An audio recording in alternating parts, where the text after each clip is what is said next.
সম্মানিত উপস্থিতি, আজকে আমরা এমন একটি বরকতময় মাসের পবিত্র জুম্মার নামাজের জন্য একত্রিত হয়েছি, যে মাসকে আল্লাহ রাব্বুল আলামিন তাকওয়া অর্জনের মাস বানিয়েছেন, যে মাসকে আল্লাহ তাআলা কোরআনুল কারীম অবতীর্ণর মাস বানিয়েছেন। এই মাসে আমরা যেন বেশি বেশি রোজা, নামাজ, কোরআনুল কারীমের তিলাওয়াতের মাধ্যম দিয়ে আমরা যেন এই মাসকে অতিবাহিত করতে পারি, সেই তৌফিক আল্লাহ তাআলা আমাদের সকলকে দান করুন, পড়ি আমিন।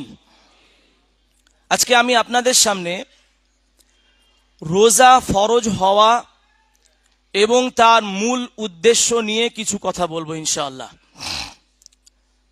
আল্লাহ তাআলা তার পবিত্র গ্রন্থের মধ্যে বলেছেন, ইয়া আইয়ুহাল্লাযীনা আমানু।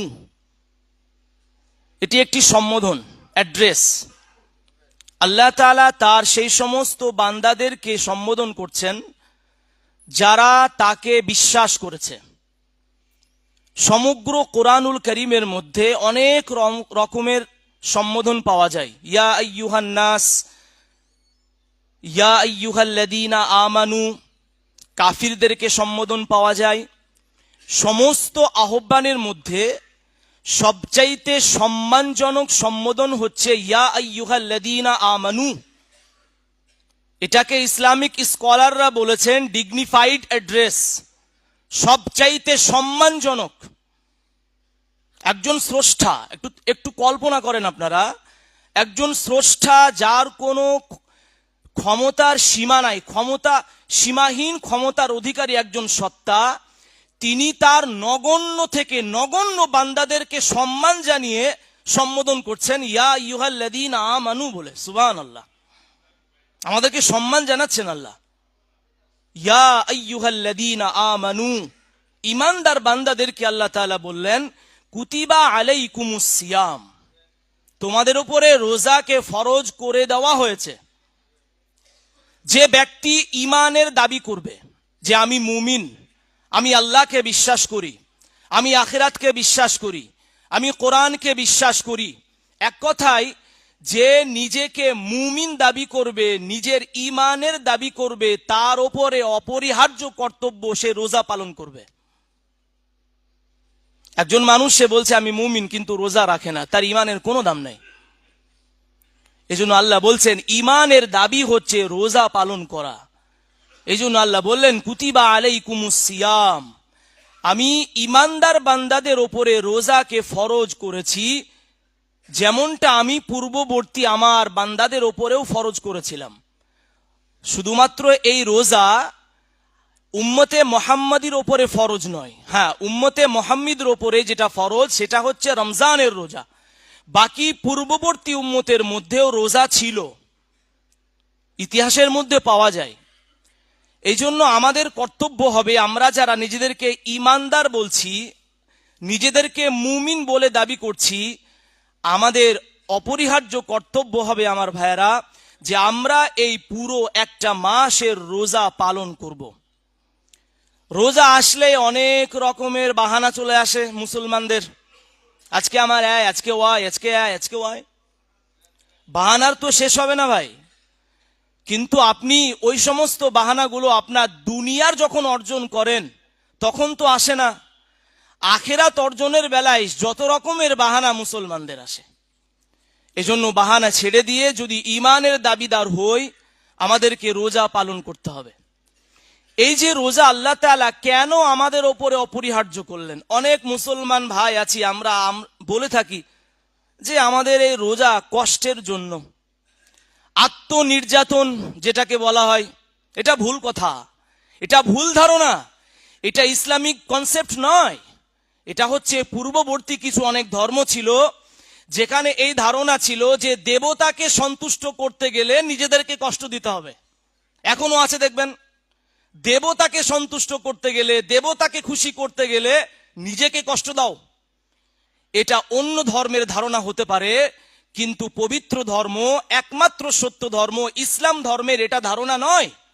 ইসলাম ধর্মের ধারণা হচ্ছে রোজাকে আল্লাহ এই জন্য ফরজ করেছেন লাআল্লাকুম তাত্তাকুন, যাতে করে তোমরা নিজেদেরকে পরিবর্তন করতে পারো, যাতে করে তোমরা নিজের আত্মশুদ্ধি করতে পারো। এই জন্য আল্লাহ তাআলা আমাদের উপরে রোজাকে ফরজ করেছেন, লাআল্লাকুম তাত্তাকুন। সম্মানিত উপস্থিতি, একটু মনোযোগ দিয়ে শোনেন। আল্লাহ তাআলা কিন্তু এখানে একটু গভীরভাবে ভাবতে গেলে এই বিষয়টা উঠে আসবে যে আল্লাহ তাআলা এখানে একটা ব্যবসার কথা বলছেন, যে ব্যবসার পুঁজি হচ্ছে রোজা আর ফলাফল হচ্ছে তাকওয়া। তাকওয়া এমন একটা সম্পদ, যে সম্পদ আপনার কাছে থাকলে আপনি জান্নাতের জন্য কোয়ালিফাইড হিসেবে সাব্যস্ত হবেন। আর যদি এই তাকওয়া, এই সম্পদ না থাকে, আপনি জান্নাতে যেতে পারবেন না। আল্লাহ তাআলা বলেছেন, তিলকাল জান্নাতুল্লাতী নুরিসু মিন ইবাদিনা মান কানা তাকিয়া। আমি ওই জান্নাতের অঙ্গীকার শুধুমাত্র ওই বান্দাদের জন্য করেছি যাদের কাছে তাকওয়া আছে। কোরআনুল কারীমের বিভিন্ন জায়গায় আল্লাহ তাআলা যেখানে জান্নাতের অঙ্গীকার করেছেন, সেখানেই আল্লাহ রাব্বুল আলামিন তাকওয়ার কথা বলেছেন। এই জন্য আল্লাহ তাআলা এখানে এমন একটা ব্যবসার কথা বলছেন, যে ব্যবসার পুঁজি হচ্ছে রোজা, আর যে ব্যবসার লাভ হচ্ছে তাকওয়া। একটি উদাহরণ দিই আপনাদেরকে। একটি সাধারণ মানুষ, সে যে ব্যবসায় করে লস হয়ে যায়। এখন আর একটা বন্ধু সে তাকে বলছে, ভাই আমি তোকে একটা ব্যবসার কথা বলতে পারি, যে ব্যবসাটা আমি করি, ওই ব্যবসা যদি তুই করিস আশা করা যায় তুই লাভবান হবি। এখন যে ব্যক্তিটা ব্যবসায় বারবার হেরে যায়, ওই মানুষটার কিন্তু একটু বিশ্বাস জন্মাবে ওই মানুষটার এই কথার প্রতি, যে না, সে বলছে, সেও তো ওই ব্যবসাটাই করে, সে নিশ্চয়ই লাভবান হয়েছে বলে আমাকে বলছে যে তুই যদি এই ব্যবসাটা শুরু করিস আশা করা যায় যে তুইও লাভ পাবি। বলেন, একটু না একটু বিশ্বাস জন্মাবে না? জন্মাবে তো, জন্মাবে। একটা বড় ফ্যাক্টরি, সেখানে আমি কাজ করি, আমি একটা ভালো পদে আছি। আমি আমার একটা ছোট্ট বন্ধুকে বলছি, ভাই তুই তো অনেক কাজ করলি, তোর জীবনে কোনো উন্নতি হলো না, চল ওই ফ্যাক্টরিতে গিয়ে একটা কর্মচারীর কাজ আমি তোকে দেব, তুই যদি কাজটা করিস আশা করা যায় তুই জীবনে কিছু না কিছু উন্নতি করতে পারবি। ওই মানুষটার আমার প্রতি বিশ্বাস জন্মাবে না জন্মাবে না? কথা বলেন, জন্মাবে তো?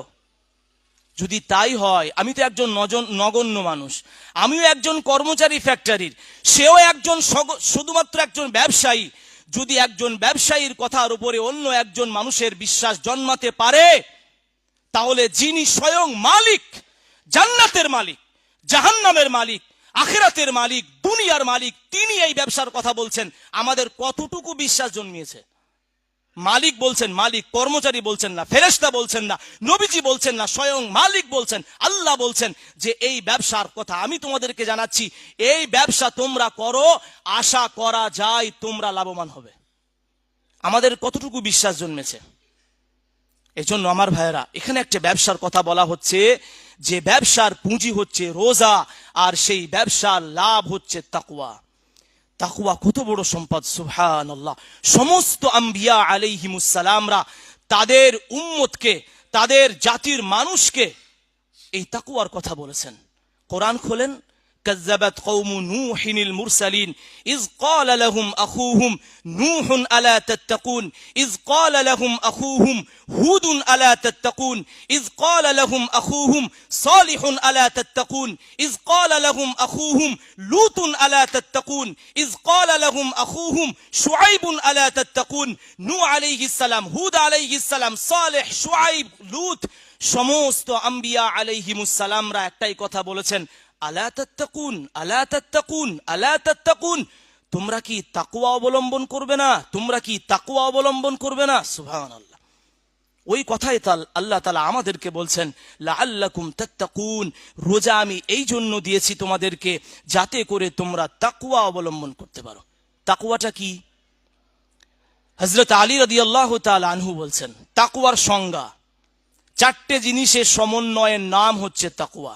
ভালো করে শোনেন, আল খাউফু মিনাল জালিল, ওয়াল আমালু বিত-তানজিল, ওয়ার রাদা বিল কলিল, ওয়াল ইস্তি'দাদু লিয়াউমির রাহিল। চারটে জিনিসের সমন্বয়ের নাম হচ্ছে তাকওয়া। নাম্বার 1, আল্লাহর ভয় থাকতে হবে। নাম্বার 2, কোরআন এবং সুন্নাহ অনুযায়ী আমল করতে হবে। নাম্বার 3, অল্পে তুষ্ট থাকা। আমাদের তো আরো চাই, আরো দাও, আরো দাও, আরো দাও। অল্পে তুষ্ট থাকার গুণ আমাদের মধ্যে নাই। নাম্বার 4, ওয়াল ইস্তিদাদু লিয়াউমির রাহিল, আখিরাতের জীবনের জন্য প্রস্তুতি গ্রহণ করা। এই 4টে জিনিস যদি কোনো মানুষের মধ্যে থাকে, তার মধ্যে তাকওয়া আছে। হযরত আলী রাদিয়াল্লাহু তাআলা আনহু বলছেন, তাকওয়ার সংজ্ঞা যদি আপনারা সহজ ভাষায় বুঝতে চান, সেটা হচ্ছে আন তাজআলা বাইনাকা ওয়া বাইনা আযাবিল্লাহি উইকায়া, জাহান্নামের আগুন এবং আপনার মাঝামাঝি একটা সুরক্ষা তৈরি করার নাম হচ্ছে তাকওয়া। আমরা প্রত্যেকেই চাই জাহান্নামের আগুন থেকে বাঁচতে, চাই না? তাহলে আমাদেরকে ওই জাহান্নামের আগুন থেকে বাঁচার জন্য একটি প্রতিরোধ ক্ষমতা তৈরি করতে হবে না, হবে না? এমনি এমনি বেঁচে যাব? কথা বলেন, বেঁচে যাব কি না? একটি প্রতিরোধ ক্ষমতা তৈরি করতে হবে। ওই প্রতিরোধের নাম হচ্ছে তাকওয়া। এই জন্য আল্লাহ বলছেন, লাআল্লাকুম তাত্তাকুন, লাআল্লাকুম তাত্তাকুন, জাহান্নামের আগুন থেকে বাঁচার জন্য একটি সুরক্ষা ব্যবস্থা তৈরি করো তোমরা। একটি সুব্যবস্থাপনার নামই হচ্ছে তাকওয়া। তাকওয়া আমাদের মধ্যে কিভাবে আসবে? রোজা পালনের মাধ্যমে। কিভাবে আসবে একটু ভালো করে বোঝেন, আমি স্টেপ বাই স্টেপ আপনাদেরকে বোঝাচ্ছি। রোজা পালন করার মাধ্যমে তাকওয়া আমাদের মধ্যে কিভাবে আসবে?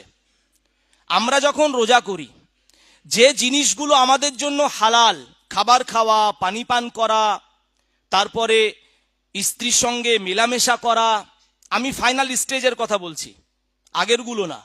অনেক এমন সাধারণ মানুষ আছেন, রমজান মাসে বিবিকে হারাম বানিয়ে নেন। এটা কেন? বিবিকে তো আল্লাহ রমজান মাসে হারাম বানাননি ভাই, ফাইনাল স্টেজকে হারাম বানিয়েছেন। সেটা কখন? রোজা অবস্থায়, রাত্রিবেলা আছে পড়ে। আপনার যদি মন চায়, যদি আপনার একটু আনন্দ উপভোগের মন চায়, আপনি করতে পারেন। কিন্তু অনেক সাদাসিধে মানুষ আছেন যারা রমজান মাসে বিবির কাছে যানই না। হ্যাঁ, যদি কন্ট্রোল ক্ষমতা না থাকে তাহলে ফিজিক্যাল ডিস্টেন্স বজায় রাখবেন। কন্ট্রোল ক্ষমতা যদি না থাকে, না হলে তখন মশলা জিজ্ঞাসা করবেন। তো রমজান মাসে রোজা অবস্থায় যে জিনিসগুলো আমাদের জন্য বাইরে হালাল, সাময়িক সময়ের জন্য আল্লাহর আদেশের কারণে আমরা হারাম বানাই না? বানাই তো। এই যে এখন আমরা খাবার খেতে পারবো, যদি আপনাদেরকে আমি ভালো ভালো খাবার দিই, কেউ খাবেন? কেউ তো খাবেন না। কেন খাবেন না বলেন তো? ওই যে আল্লাহর অর্ডার আছে, খাওয়া যাবে না। তাহলে সাময়িক সময়ের জন্য হালাল বিষয়গুলোকে আমরা আল্লাহর আদেশের কারণে হারাম বানিয়েছি। এই যে একটা প্রশিক্ষণ চলছে, এই যে একটা নিয়ন্ত্রণ ক্ষমতা তৈরি হয়েছে আমাদের মধ্যে, আপনার টেন্ডেন্সি, আপনার ডিজায়ারকে আপনি যে নিয়ন্ত্রণ করেছেন, আল্লাহ বলছেন এই যে ত্যাগ করার প্রশিক্ষণ, এই প্রশিক্ষণটা সারা জীবন থাকতে হবে। এইভাবেই তো আমাদের মধ্যে তাকওয়া তৈরি হয়, যেটাকে আমরা বলি আত্মনিয়ন্ত্রণ ক্ষমতা, নিজের নফসকে কন্ট্রোলের ক্ষমতা। কোরআন বলছে কোন মানুষের যদি হাতে নফসকে কন্ট্রোলের ক্ষমতা চলে আসে, সেই মানুষটা সার্থক। সুবহানাল্লাহ, সেই মানুষটা সার্থক। যে মানুষ নিজের নফসকে পবিত্র বানাতে পেরেছে, যে মানুষ নিজ নফসের কথা শোনে না, অর্থাৎ আল্লাহর আইন অনুযায়ী তার নফসকে সে পরিচালনা করে, এই মানুষটা সার্থক। আর এই কথাটা আল্লাহ তাআলা উপস্থাপন করার জন্য টানা 11টা শপথ করেছেন। আমি কথাটার স্ট্রংনেস বোঝাচ্ছি আপনাদেরকে। আল্লাহ তাআলা মিথ্যা বলেন কি? কথা বলেন, মিথ্যা বলেন? এত আস্তে বলবেন আপনারা? আল্লাহ তাআলার কথার মধ্যে কি কোনো সন্দেহ আছে? তিনি অঙ্গীকার করে ভঙ্গ করেন কি? সেই আল্লাহ তাআলা একবার বললেই তো হতো। কসম খাওয়ার কি প্রয়োজন? শপথ মানুষ কখন করে? যখন আমার সামনে দাঁড়িয়ে থাকা লোকটা আমার কথা বিশ্বাস করছে না, তখন আমি হরাহর শপথ করি। আল্লাহর কি রে বলছি, আল্লাহর কসম বলছি। কিন্তু আল্লাহর কথাই তো মানবের, মুসলমানের তো কোনো সন্দেহ থাকার কোনো প্রশ্নই নাই। তারপরে আল্লাহ তাআলা টানা 11টা শপথ করার পরে বলছেন, কদ আফলাহা মান যাক্কাহা ওয়া কদ খাবা মান দাসাহা। সেই ব্যক্তি সফল যে তার আত্মাকে পবিত্র করলো, আর সেই ব্যক্তি ব্যর্থ যে তার আত্মাকে কলুষিত করলো। কত বড় ইম্পর্টেন্ট কথা!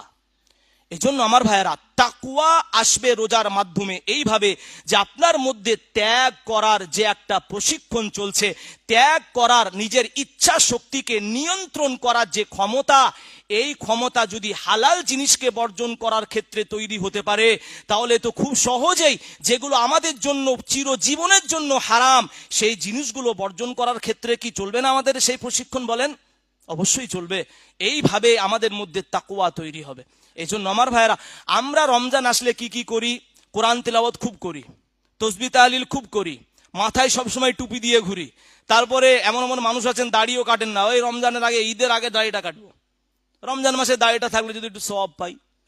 এগুলো হচ্ছে ইসলামের বিউটিনেস, এগুলো স্ট্রংনেস না। স্ট্রংনেস কি জানেন? স্ট্রংনেস হচ্ছে আপনি হারামকে বর্জন করবেন, আর আপনার জন্য আল্লাহ তাআলা যেগুলোকে সিদ্ধ করেছেন, আল্লাহ তাআলা আপনার জন্য যেগুলোকে আদেশ দিয়েছেন, আপনি শুধুমাত্র সেগুলো মানবেন।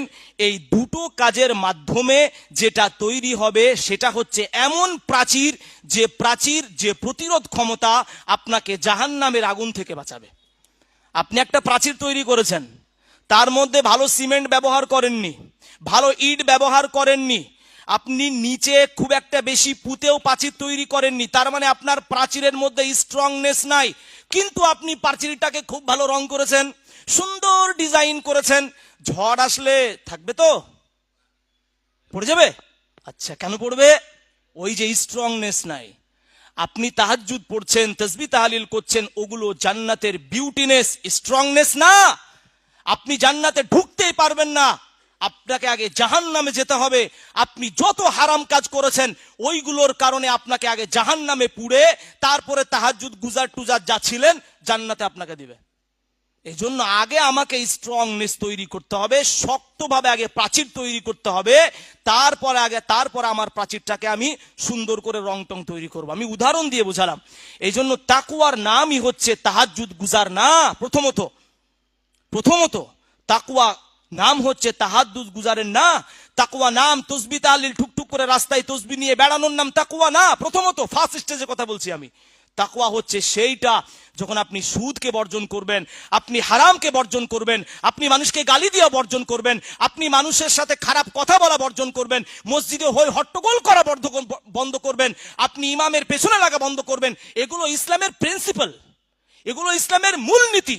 আপনি মূল নীতিগুলোকে অ্যাভয়েড করে ইসলামের এক্সটার্নাল বিষয়গুলোকে নিয়ে আপনি পাগল হয়ে আছেন না, এটার নাম তাকওয়া না। তাকওয়া হচ্ছে মোস্ট ইম্পর্টেন্ট জিনিস।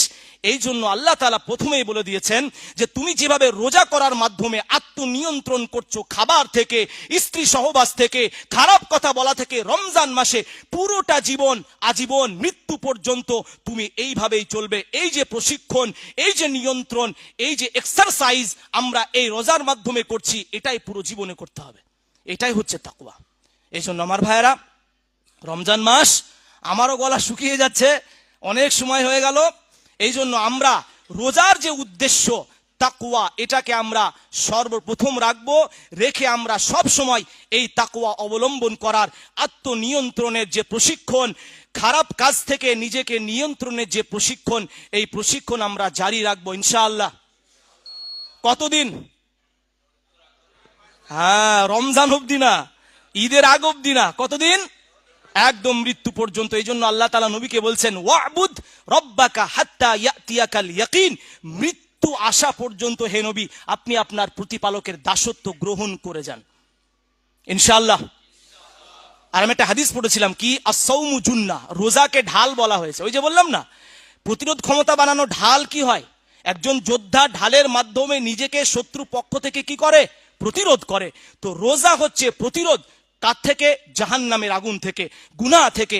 আমরা রোজার মাধ্যমে এই প্রতিরোধ ক্ষমতা তৈরি করব।